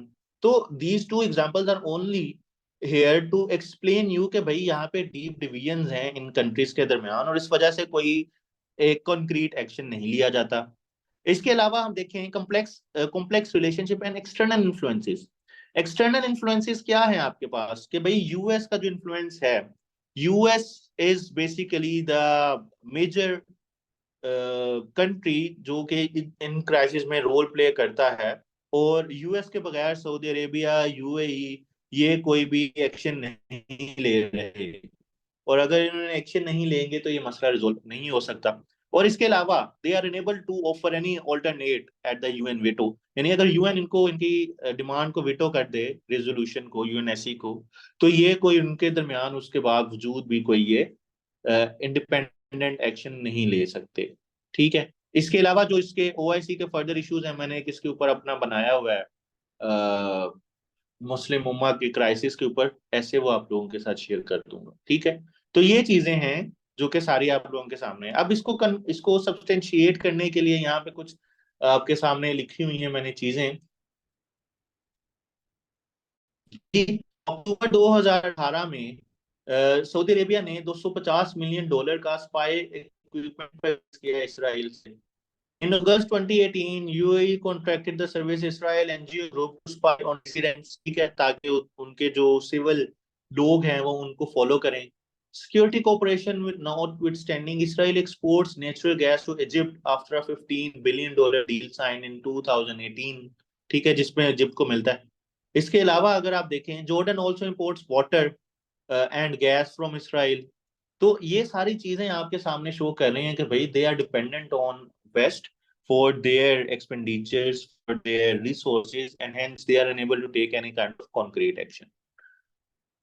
इसके अलावा जी अभी यहाँ पे मिडिल ईस्ट में क्राइसिस चल रहा है, Saudi Arabia and other countries they are exploring other pathways कि भाई हम किस तरह ट्रेड जो है अगर रेड सी से रुकती है तो middle central Asia sorry Saudi Arabia से पास करके वो इसराइल के थ्रू मेडिटेरेनियन सी में जा सकती है। So they are working on these plans and they are actually developing and establishing these road networks. ठीक है, अब क्या करनी चाहिए ओआईसी को? ये वही लिबरल आपके रिकमेंडेशन हैं कि उनको जियोपॉलिटिकल इन्फ्लुएंस यूज करना चाहिए, उनको सीज फायर करवानी चाहिए, इनोसेंट लाइव्स को उनको प्रोटेक्ट करना चाहिए, एम्बार्गो लगाना चाहिए इसराइल के ऊपर, और इस्लामिक लॉयर्स की टीम बनानी चाहिए जो कि वॉर क्राइम्स को डॉक्यूमेंट करे इसराइल की तरफ से और इसराइल को प्रोसिक्यूट करे for its genocide. But we can see कि इस तरह की चीजें होने वाली नहीं है। तो दिस इज वेरी लाइक आप यूज कर सकते हैं कि the statement of PM of Israel that stay silent if you want to protect your interest. So this is how ये चीजों को हम एक स्लाइड में समराइज कर सकते हैं।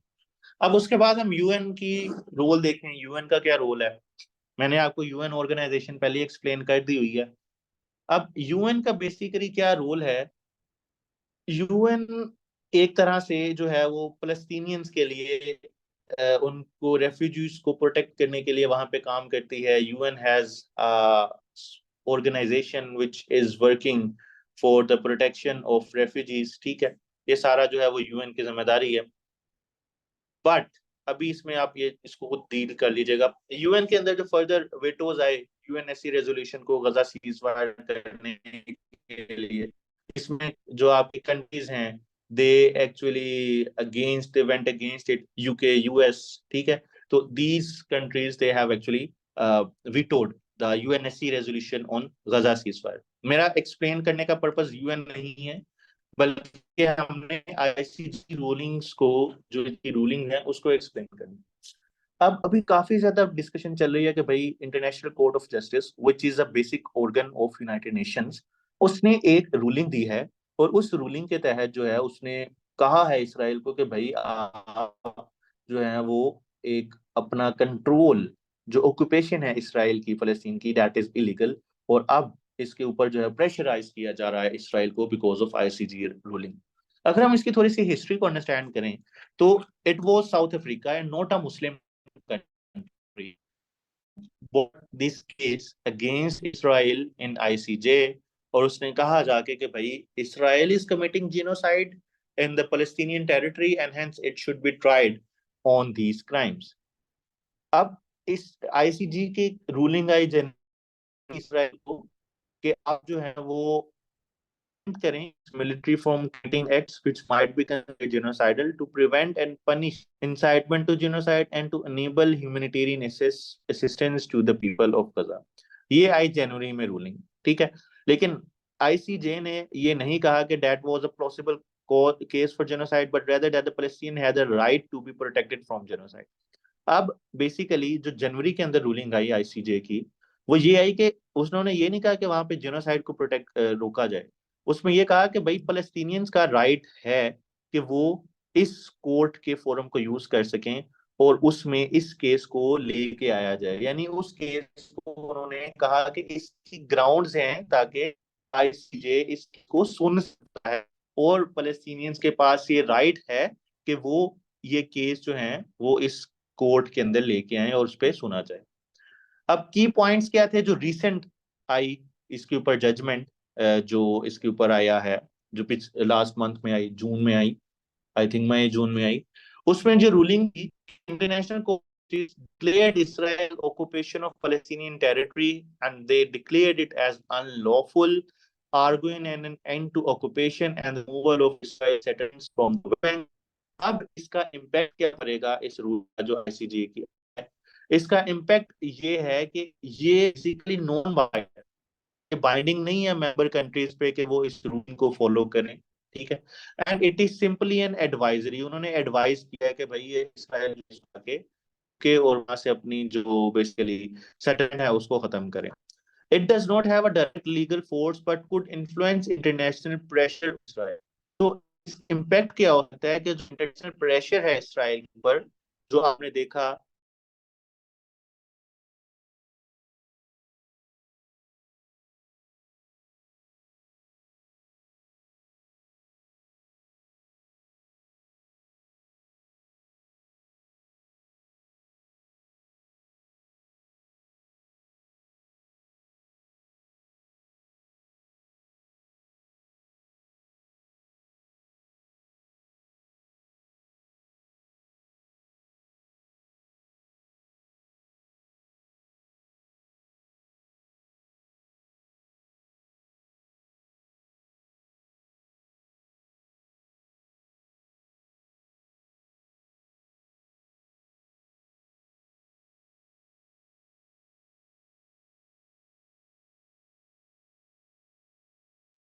जी, आवाज आ रही है आप सबको? Can you hear me? अच्छा, इसमें इसका इम्पैक्ट हम ये बता रहे हैं कि इसका इम्पैक्ट ये है कि they are actually this thing can pressurize Israel कि भाई चीजों को ठीक करें। और जो ग्लोबल सपोर्ट है इसराइल की, वो इस प्रेशर की वजह से इस रूलिंग की बाद चेंज हो सकती है, और जो परसेप्शन है on the in the youth around the globe वो उसको चेंज कर सकते हैं। Palestinians, they have actually welcomed it and there is mixed international reaction, जिसमें यूट्यूब एंड अदर कंट्रीज जो कि इसराइल के अलाइड कंट्रीज हैं, they basically rejected this advisory and they asked कि इसको चैलेंज करेंगे। बेसिकली ये इम्पैक्ट है आईसीजे का। आईसीजे की जो रूलिंग है ये बाइंडिंग नहीं है, ये सिर्फ एडवाइजरी रूलिंग थी, लेकिन इसका इम्पैक्ट कर सकता है, और इम्पैक्ट इसका सिर्फ यही है कि जो उसका प्रेशर है, इंटरनेशनल प्रेशर, वो रिलीज होगा इसराइल के ऊपर, और वो जो है उसको रोकने की जो है वो कोशिश।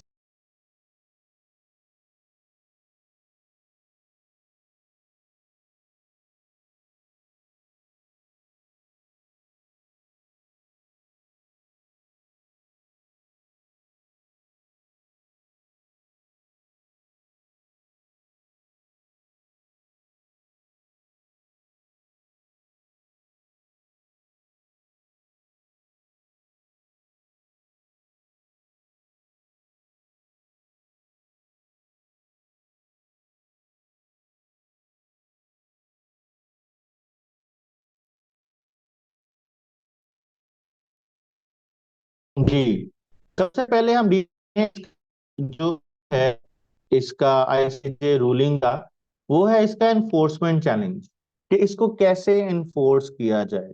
ठीक है, ICJ lakhs direct enforcement mechanism and Israel has a history of disregarding international law in previous ICJ rulings. इसके अलावा वेस्टर्न गवर्नमेंट का response, western governments including US and other countries, they have actually rejected it and even US black listed the जजेस जिन्होंने इस चीज के इसको इसको फैसला दिया। ठीक है, इसके यूरोपियन कंट्रीज इसमें भी रिसेंटली यूके ने भी कहा उसको चैलेंज नहीं करेंगे। Moral standing of Western allies that has been changed, or perception of Western hypocrisy regarding international humanitarian law, international rule-based order has basically increased, और उसमें जो हिपोक्रेसी है वो ग्लोबल साउथ के सामने आ रही है कि भाई ये लोग जब अपनी इंटरेस्ट पारी आती है तो इंटरनेशनल लॉ को इम्प्लीमेंट नहीं करते। इसकी फ्यूचर इम्प्लीकेशन क्या हो सकती है इस डिसीजन की? वो यही हो सकती हैं कि ICC ruling set to go before the UN Security Council में फेस अ यूएस वेटो, और इसको जो है वो इम्प्लीमेंट नहीं किया जाएगा, और अगेन यही जो हिपोक्रेसी है वेस्ट की वो चलती रहेगी। तो ये बेसिकली आईसीजे के ऊपर था। इसके ऊपर अभी आपने दोबारा एक और चीज है आईसीसी, ये इंटरनेशनल क्रिकेट नहीं है, काउंसिल नहीं है, that is international criminal court. अब इसकी भी रूलिंग आई और इसने अरेस्ट वारंट निकाले, भाई नेतन्याहू को पकड़ के लाओ और हमास के लीडर्स को पकड़ के लाओ। अब आईसीसी है क्या? This is basically an international court जो कि 2002 में स्टैब्लिश हुई थी, और इसका काम ये है कि जो क्राइम अगेंस्ट ह्यूमैनिटी है, ठीक है, international crimes of genocide, crimes against humanity, war crimes and crimes of aggression, इसको वो डील करेगा। इसके जो मेंबर स्टेट्स हैं वो है 124, यानी ये ऐसा है जिसको कंट्री जिसको मानते हैं, एंड पाकिस्तान इसका मेंबर नहीं है। पाकिस्तान ने इसको रेक्टिफाई एक्सेप्ट नहीं किया कोर्ट की जुरिस्डिक्शन को। अब इस 124 कंट्री में अगर अरेस्ट वारंट निकलते हैं किसी भी पर्सन के, तो these countries are basically bound by the law कि वो उस पर्सन को पकड़ के लेके आएंगे और इस कोर्ट के सामने पेश करेंगे, ठीक है। ट्रायल्स, बट वो पकड़ के लाएंगे और पर्सन को प्रेजेंट करेंगे और फिर ही ट्रायल शुरू होगा। Trials can not be conducted at the ICC without the accused present, with the permanent 5 members of the Security Council can defer a case before the court for a year at a time. A deferral would need 9 affirmative votes and no vote, which might be unlikely. So ये basically एक थोड़ा सा overview है ICC का कि भाई ये defer कर सकते हैं यूएनएससी का जो बॉडी है इसके डिसीजन को, और कोई अगर उसको वोट वीटो करे तो वो इम्प्लीमेंट नहीं होगा, ठीक है। लेकिन इसने क्या किया आईसीसी ने, इसने अरेस्ट वारंट निकाले नेतन्याहू के और इसी तरह हमास के लीडर्स के, ताकि उनको प्रोसिक्यूट किया जाए, उनको पेश किया जाए इस कोर्ट के सामने, और जो वॉर क्राइम्स उन्होंने कमिट किए, दोनों के ऊपर इल्जामात हैं कि उन्होंने वॉर क्राइम्स कमिट किए हैं, और उनके ऊपर वो प्रोसिक्यूट करें, उनको पनिश करें। बट स्टिल इसका भी वही इम्प्लीकेशन है आईसीसी की जो आईसीजे की है। बेसिकली आईसीसी के पास कोई एग्जीक्यूटिव एजेंसी नहीं है, इसकी अपनी कोर्ट्स नहीं है कि भाई जाके पकड़ के ले आएगी जैसे पुलिस होती है। Depends on other countries, and here we also see the western hypocrisy, क्योंकि ये जो कंट्रीज हैं ये नेतन्याहू को नहीं पकड़ेंगे, और basically they will go against this decision. तो ये चीजें कुछ सामने हुई। अब इस लेसन्स के इसके वॉर के लेसन्स क्या हैं? सबसे पहले there is no rule based order. अभी आपने देखा भाई जिसकी लाठी उसकी भैंस, कोई जो मॉरल्स हैं, एथिक्स हैं, वो इंटरनेशनल पॉलिटिक्स में फॉलो नहीं किए जाते, ठीक है। इसके अलावा geography as a divider.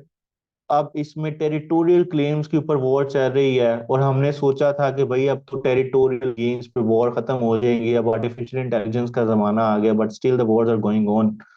The concept of politics, politics involves the collective distinction between friends and enemies, ठीक है। यानी आपने जो इसराइल और Saudi Arabia, they are basically supporting each other, हालांकि दोनों के जो पॉपुलेशन की जो एस्पायरेशन है वो अगेंस्ट ईच अदर हैं, बट स्टिल हम देखते हैं कि पॉलिटिक्स इसके ऊपर चल रही है, उसको परस्यू कर रहे हैं। केओस जो है वो फर्दर इग्नाइट करता है, स्प्रेड करता है, और केओस की वजह से क्या होता है कि वॉर्स जो हैं वो स्प्रेड होती रहती हैं। इसमें जो लोग हैं, उनके इंडिविजुअल एक्टर्स, उनकी जो प्रायोरिटीज हैं, उनके जो इंटरेस्ट हैं, वो ओवरकम करते हैं, प्रायोरिटाइज होते हैं नेशनल इंटरेस्ट पे, ठीक है। यानी वो कोई कैलकुलेटेड डिसीजन नहीं लेते, बल्कि अपने विशेस पे, अपने विम्स पे, अपने सेंटिमेंट्स को प्रायोरिटाइज।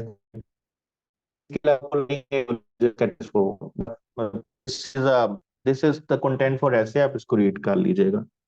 अब अगर पाकिस्तान की बात करें, क्या इस वॉर का इम्पैक्ट पाकिस्तान पे कोई मुझे बताए, एक्सप्लेन करे।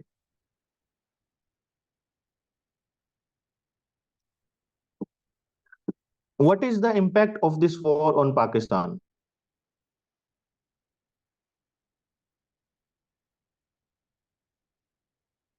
कौन बताएगा? तो बेसिकली पाकिस्तान के ऊपर इसका कोई ऐसा इम्पैक्ट नहीं है, ठीक है। Pakistan recognises Israel, sorry, Pakistan recognizes Palestinian Authority as legitimate as a terrorist group. War has put forward normalization agreements on which Pakistan military expresses unequivocal unequivocal and diplomatic moral support to Palestinians. Other than that, we are not doing anything. और हमारा सिर्फ यही demand है इस issue को resolve करने के लिए कि भाई इसका जस्ट सोल्यूशन किया जाए, और प्री 1967 बॉर्डर से पहले जो बाउंड्री थी इस दो मुल्कों की, उसको मेंटेन किया जाए, और फलस्तीनियंस को राइट ऑफ सेल्फ राइट जो है, उनका राइट ऑफ जो एक उनकी सोवरेनिटी है वो उसको दी जाए। ठीक है, इसके अलावा हमारे पास मुल्क में बाइकॉट मूवमेंट चल रही है, जिसकी वजह से काफी ज्यादा जो इसराइल की लॉबी है, जो कंपनी ने उसको सपोर्ट करते हैं, उसको हमने डिस्टर्ब किया। इम्पैक्ट ऑन पाकिस्तान की अगर हम बात करें तो कोई ऐसा डायरेक्ट इम्पैक्ट नहीं है, क्योंकि पाकिस्तान के ट्रेड रिलेशंस नहीं है फलस्तीन और इसराइल के साथ। बट अगर मिडल ईस्ट की सिक्योरिटी सिचुएशन फर्दर वॉलेटाइल होती है और मिडल ईस्ट का क्राइसिस फर्दर एग्रीवेट करता है, तो Pakistan will be directly impacted by this crisis, because Pakistan sits just after the strait of Hormuz, और जो पाकिस्तान की जो ट्रेड होती है अरेबियन से, वो भी मुतासर होने का खतरा है।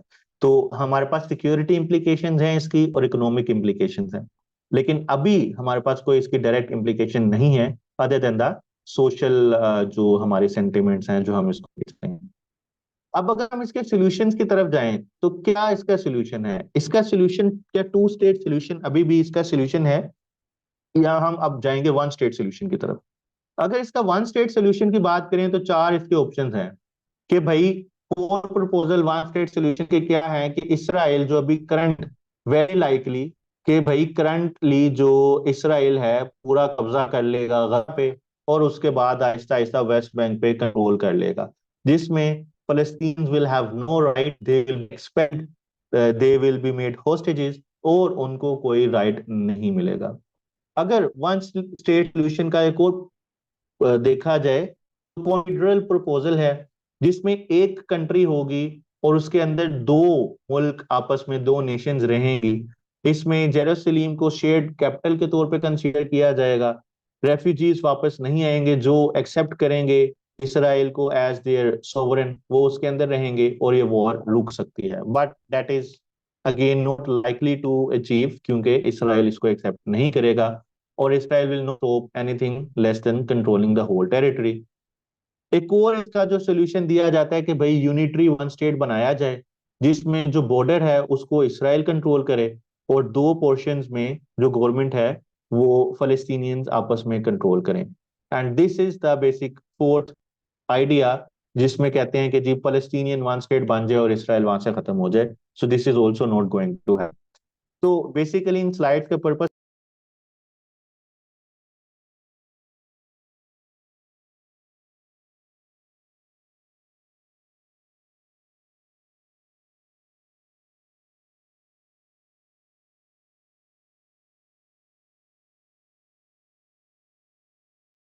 जी अच्छा, इस इन स्लाइड्स का बेसिकली पर्पस क्या था एक्सप्लेन करने का कि कौन सा सोल्यूशन आ सकता है। अब मैं आपको यहाँ एक्सप्लेन कर देता हूँ। अब हम क्या वन स्टेट सोल्यूशन की तरफ जा रहे हैं या टू स्टेट सोल्यूशन की तरफ जा रहे हैं? अब आपको क्या लगता है कि इसकी जो रियलिटी है, जो करंट डायनामिक्स पे बेस करती है, क्या इसका वन स्टेट सोल्यूशन है या हम टू स्टेट सोल्यूशन की तरफ जाएंगे? अब सबसे पहले मैं आपको बता दूं कि भाई जो मुस्लिम कंट्रीज की डिमांड है या जो हमने इसमें सोल्यूशन देना है, वो हमने देना है टू स्टेट सोल्यूशन का। लेकिन जो करंट डायनामिक्स हैं दे आर हाईलाइटिंग के वन स्टेट जो है उसकी तरफ जाएंगे and there will be no more solution for the Palestinians. But जो हमने सोल्यूशन देना है वो हमने देना है टू स्टेट सोल्यूशन का। अब टू स्टेट सोल्यूशन की तरफ चैलेंजेस कौन से हैं पहले वो हम देखेंगे, और हम उसको उसके बाद देखेंगे कि इसको कैसे अचीव किया जा सकता है। अब is difficult after settlement and shrinking of territory. Two-state solution has been a diplomatic failure because no country has been serious on this issue. अब कौन से चैलेंजेस हैं टू स्टेट सोल्यूशन की तरफ, पहले हम ये देख लें, क्योंकि हमने सोल्यूशन तो टू स्टेट का देना है। सबसे पहला है बेंजामिन नेतन्याहू की ओपोजिशन। भाई ही इज बेसिकली, ये वाला और ये दोनों एक ही हैं, he is basically controlling the power. उसको पता है कि अगर मैंने यहाँ से वॉर खत्म कर दी या यहाँ पे टू स्टेट सोल्यूशन की तरफ जाऊंगा तो मेरा तो कैरियर खत्म हो जाएगा, अगर आप देखेंगे तो लास्ट 2 डेकेड से वही कंट्रोल करता आ रहा है इसराइल की सारी पॉलिटिक्स को, इसराइल की गवर्नमेंट को। और अगर वो ये वॉर खत्म कर देगा, बंद कर देगा, तो उसकी गवर्नमेंट खत्म हो जाएगी और उसके ऊपर जो करप्शन के चार्जेस हैं उसके ऊपर वो प्रोसिक्यूट होगा। तो एक तो मेजर चैलेंज जो है वो नेतन्याहू की फॉर्म में आपको नजर आता है। दूसरा जो चैलेंज है 2 स्टेट सोल्यूशन का, 2 स्टेट की बात की जाती है, दूसरी स्टेट आए भाई, और वो कब आएगी? वो आएगी जो 1967 की वॉर से पहले वाले बॉर्डर्स हैं उसके ऊपर कहते हैं कि जो 2 स्टेट को आप लेते हैं। अब जो 1967 से पहले की सिचुएशन थी वो कैसी सिचुएशन थी? वो सिचुएशन ये थी कि भाई वहां पे सेटलमेंट्स नहीं थी। अब यहाँ पे सेटलमेंट होती जा रही हैं, तकरीबन 400,000 जो लोग हैं उन्होंने आके यहाँ पे सेटलमेंट्स बना लिए हैं। तो that is very difficult to forgo these settlements, एक ये चैलेंज है। इसके अलावा डीपनिंग ऑक्यूपेशन और सेटलमेंट एक ही चीज है। फिर पब्लिक सपोर्ट डिक्लाइन हो रही है। अब इसमें आप देखेंगे Arab countries now they are trying to normalize their ties with Israel and they are now no focusing on this issue. तो पब्लिक सपोर्ट जो है, कैंडल सपोर्ट, वो भी खत्म हो रही है। हमास हमास जो है वो चाहती है कि सारी टेरिटरी के ऊपर कंट्रोल किया जाए। तो एक इम्पेडिमेंट इटसेल्फ हमास की फॉर्म में वो 2 स्टेट सॉल्यूशन को एक्सेप्ट नहीं करेगी। इसके बाद limited Palestinian sovereignty. Proposed state would cover only 22% of historic Palestine, raising concerns about limited sovereignty for Palestine. इसको नहीं मानेंगे कि भाई हमें इतनी जगह नहीं चाहिए, हमें ज्यादा चाहिए। Unresolved issues, issue of division of Jerusalem. Israel कहता है कि पूरा का पूरा जो जेरूसलम है वो उसका कैपिटल होगा, लेकिन जो फलस्तीनियंस कहते हैं वो कहते हैं कि ईस्ट जेरूसलम के ऊपर अपना हुकूमत बनेगी। तो इसका भी मेन इशू है टू स्टेट सोल्यूशन की तरफ जाने में। अब ओस्लो कोड, ओस्लो ने क्या किया था? ओस्लो कोड्स के बाद एडमिनिस्ट्रेटिव सेटअप वहां पे सेट हुआ था और उन्होंने कहा था कि हम जो है वो क्या करें। इसराइल ने कहा था कि हम ऑक्यूपेशन खत्म करेंगे, लेकिन ऐसा नजर नहीं आ रहा और बहुत ज्यादा ऑक्यूपेशन हो गई है। और international inaction, now there is decline focus by the international community to resolve this issue and hence we can say कि आपका जो इंटरनेशनल सपोर्ट है इस इशू को रिजोल्व करने के लिए वो खत्म होती जा रही है। ठीक है, लेकिन अब हम बात करेंगे, आइडियल बात करेंगे, और हम कहेंगे कि हमने तो 2 स्टेट सोल्यूशन ही देना है पेपर में अगर पेपर लिखते हैं। तो कैसे पॉसिबल है? वो उस तरह पॉसिबल है 2 स्टेट सोल्यूशन जब आपके पास जो है वो यूएस आपका मेन रोल प्ले करेगा इसके अंदर। ठीक है, इसके बाद China is playing its role, उसने हमास और फतेह को आपस में लेके आया। क्योंकि 2 स्टेट सोल्यूशन में एक और रीजन ये भी थी, मसला ये था कि भाई उनको गवर्नमेंट कौन करेगा? यहाँ पे तो इनके अपने लोग आपस में लड़ाई कर रहे हैं। तो जो फैक्शंस थी हमास और फतेह को, उसको ब्रोड किया है, क्लोजअप किया है चाइना ने। इसके अलावा जो इस प्रोसेस को इनिशिएट करना है तो आपको अरब कंट्रीज की सपोर्ट चाहिए, और उसके लिए यहाँ पे ग्रेट जो है वो एक कन्वेंशन होनी चाहिए, एक इसके ऊपर कॉन्फ्रेंस होनी चाहिए जो इस मसले को रिजोल्व करेंगी। And right now I can see there is more impetus to resolve this issue. Why? क्योंकि अभी है जो कंट्रीज हैं they need to protect their economic interest. वो नहीं चाहते कि जो है all out war broke out हो और उसके बाद उनको जो है उनको पॉलिटिकल इम्प्लीकेशंस हो, सिविल अनरेस्ट आए, पॉलिटिकल अनरेस्ट आए। तो they wanted to basically stop this situation. और अभी हम देखते हैं कि करंट सिनेरियो में अगर इसके ऊपर पीस प्रोसेस के ऊपर डायलॉग स्टार्ट होता है, अगर हम देखें कि यूएस की फॉरेन पॉलिसी चेंज हो आफ्टर द इलेक्शंस, क्योंकि इलेक्शंस तक तो ऐसा कुछ होने वाला नहीं है। इलेक्शंस के बाद अगर हम देखें तो मे बी ट्रम्प की गवर्नमेंट आए या जो दूसरी गवर्नमेंट आए वो इस इशू को रिजोल्व करने की कोशिश करे, क्योंकि उनका मेजर एम क्या है कि चाइना को कंट्रोल करना। चाइना को कंट्रोल करने के लिए उनको इस इशू को रिजोल्व करना पड़ेगा। और जो इधर के अरब कंट्रीज हैं वो भी चाहते हैं कि भाई मसला खत्म हो और हम अपना इकोनॉमिक प्रायोरिटी को इसको आगे लेके जाएं और इकोनॉमिकली अपने आप को बेहतर बनाएं। ठीक है, तो इसके लिए क्या करना पड़ेगा? पीस प्लान क्या है? प्लान ये है कि भाई वो करे अपनी आर्मी को और जो 1967 से पहले वाले बॉर्डर थे के ऊपर पीछे चले जाए। इसके बाद ही प्लान ये भी कहता है कि ईस्ट जेरूसलम को कैपिटल बनाया जाए फलस्तीनियंस का, फलस्तीन टेरिटरी का। और इन रिटर्न ऑफ इट जो अरब कंट्रीज हैं वो सारे के सारे इसराइल को रिकग्नाइज करें और उसको उसके साथ अपने इश्यूज को नॉर्मलाइज करें। अब ये प्लान इंप्लीमेंट कैसे हो सकता है? It can be implemented through international conference in cooperation with Saudi Arabia Saudi Arabia का मेजर रोल है जो इसके अंदर उसने प्ले कर सकता है. If Washington firmly endorses such a plan with the strong backing of leading Arab states and international allies, it will be very difficult for Israel to dismiss it out of hand. इसके लिए international pressure जिसको सऊदीया को lead करना चाहिए, US को lead करना चाहिए, implement होना पड़ेगा. challenges को ओवरकम करेंगे तो ये प्लान इम्प्लीमेंट होगा. Otherwise, we do not see this plan to be implemented in near future. और इसके बाद जो है जब ये प्लान इम्प्लीमेंट होगा, जो टॉक्स होंगी उसके अंदर हम ज्यूइश एंड पैलेस्टीनियन नेशनल्स को आइडेंटिफाई करेंगे, उनको रिकग्नाइज करेंगे, एंटी सेमिटिक चीजों को खत्म करेंगे, इस्लामोफोबिक रेसिस्ट चीजों को खत्म करेंगे, सिविलियंस को टारगेट नहीं बनाया जाएगा, settlements activities in Palestinian territories and forced disappearance जो है उनको रोका जाएगा, डिप्लोमेटिक रिलेशंस को रिज्यूम किया जाएगा, को नहीं देखा जाएगा. प्लान इम्प्लीमेंट होगा तो ये मसला खत्म हो जाएगा ऑटोमेटिकली. तो ये जो मैंने एंड पे बताया इट इज वेरी आइडियलिस्टिक होता मुझे नजर नहीं आ रहा है, नॉट पॉसिबल, बट कुछ इसमें एक्सपर्ट कहते हैं कि अभी राइट टाइम ये हो सकता है इम्प्लीमेंट, क्योंकि अगर ये वॉर आउट ऑफ रीच होती है, आउट ऑफ हैंड जाती है, तो इसमें it's there is more to lose than to gain by the regional countries and by the Arab countries. So उनको बेहतर है वो इस इशू को करने की तरफ जाएं. तो दैट इज हाउ बेसिकली हम इस इशू को खत्म कर सकते, रिजॉल्व कर सकते हैं.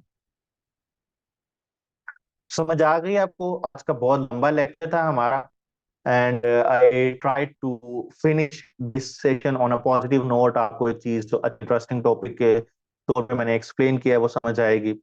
इसके अलावा जो कुछ टॉपिक्स जैसे मैं बताया रह गए हैं, अब उनको नेक्स्ट सेशन में जो शुरू में मैं वो करवा दूंगा, आप लोग के साथ शुरू हो जाएंगे. अब if you have any questions then do ask, और जो भी किसी किस्म का क्वेश्चन है वो पूछें, उस बाद मैं इस क्लास को करता हूँ. जी, आज का टॉपिक समझ आ गया है? चीज क्लियर हो गई है, इम्प्लीकेशन से थी और इसको रिजोल्व कैसे किया जाएगा, बता सकते हैं हम मैसेज में.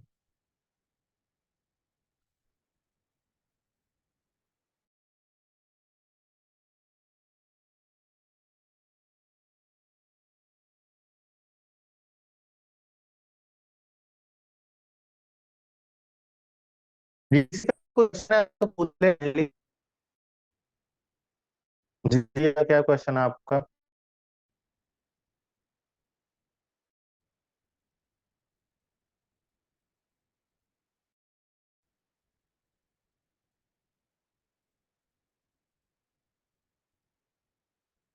तो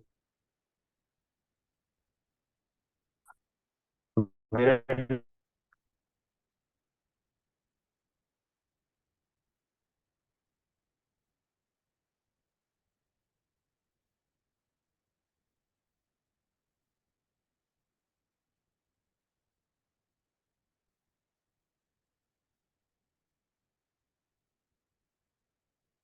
एक मिनट, आपकी आवाज क्यों नहीं आ रही?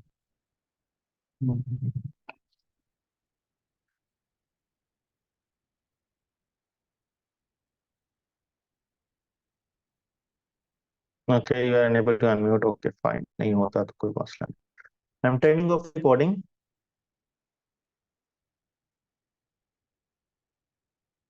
जी, किसके क्वेश्चंस हैं तो पूछ लें काइंडली. करीबा, you are unable to unmute. इसके अलावा अच्छा, किसी ने मैसेज में सर आवाज आ रही है? जी, क्वेश्चन. जी सर, दो क्वेश्चंस हैं. पहला तो ये है कि ईरान ने जब अटैक किया था